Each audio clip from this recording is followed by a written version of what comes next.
আজ আমার বর কিন্তু আমাকে আর আমার মেয়েকে নিয়ে খেতে চলে গিয়েছিল। কেন খেতে গিয়েছিল সেটাও বলি। আমার বর ঘুরতে গিয়েছিল একা একা, আমাকে আর আমার মেয়েকে কিন্তু ঘুরতে নিয়ে যায়নি, আমি আমার বাড়ি ছিলাম। সেই কারণেই কিন্তু আমার বর আমাকে আজকে ঘুরতে নিয়ে গেল 10 দিন পর।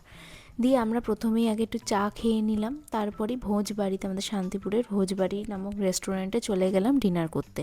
আর আজ যদি বর ডিনার করতে না নিয়ে যেত তাহলে তো বরের সাথে আর কোনো কথাই আমার হতো না।